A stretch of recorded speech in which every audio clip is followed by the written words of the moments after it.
Michael Avenatti now joins me on the telephone. Mr. Avenatti, you there? Yes, I am. How are you? I'm well. Michael, why wait until 11:30 the morning before the Senate Judiciary Committee is set to hear from this first accuser to drop a bombshell like this? Well, that's not what happened. We revealed the allegations on Sunday. We conversed with the committee on Sunday. They didn't need to know the name of my client to begin an investigation. We had detailed correspondence that we sent to them on Monday morning, which I have posted and disseminated. They never got back to us. I asked for follow-up on Monday evening. They didn't get back to us Monday evening. They didn't get back to us yesterday. And we finally disclosed the client's name today because we had to take adequate security procedures, make sure they were in place.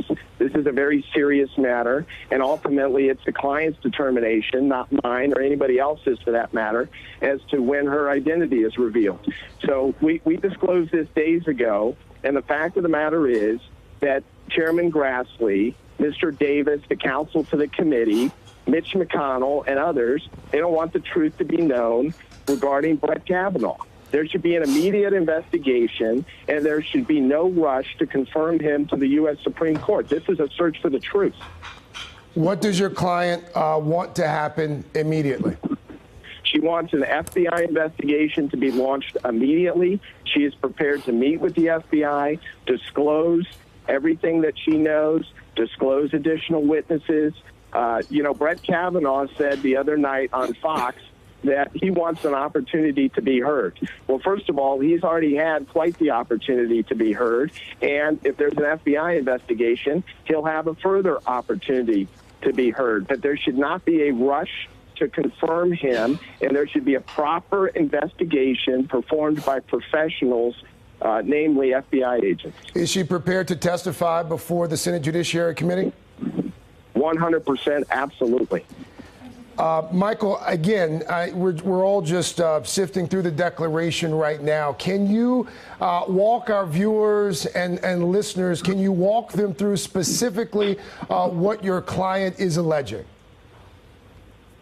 Well, again, I'm going to point directly to the language in the declaration, which I think is explicit, but generally my client witnessed, observed, and experienced very aggressive, inappropriate behavior by Brett Kavanaugh and Mark Judge in the early 1980s. Brett Kavanaugh, she is describing as someone that drank excessively, was verbally and physically abusive towards women, also engaged in conduct relating to attempting to get women inebriated, take advantage of women, ultimately put women in positions where they could be gang raped by multiple men or boys, I should say. Now, look, I want to be really clear about something. The allegations in this declaration are shocking. They are also detailed, and my client stands behind them 100%. My client has been issued a number of security clearances by the federal government over the years. She has been fully vetted time and time again, and she is an honest and courageous woman.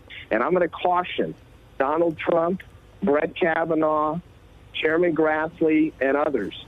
If they try to come after my client or engage in some smear campaign, they better pack a lunch, because we're going to respond twofold. We are going to respond double as it relates to force. So they better be very careful before they start spewing nonsense and trying to call my client a liar.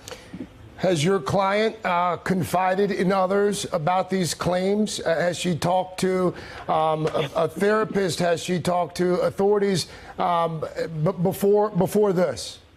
There are corroborating witnesses that she is aware of that can support these allegations, and as set forth in the declaration, around the time of the most serious allegation, she confided in at least 2 additional witnesses. So again, we want there to be a deliberative process by which all of these allegations are investigated thoroughly, and then ultimately, once all of the facts are obtained, then and only then should Brett Kavanaugh's nomination be considered. And frankly, I think in light of these allegations, as well as Dr. Ford's, as well as Ms. Ramirez, as well as others, there can be no question that the nomination of Brett Kavanaugh should be immediately withdrawn. There are numerous judges and attorneys in the United States that are capable of serving on our U.S. Supreme Court for life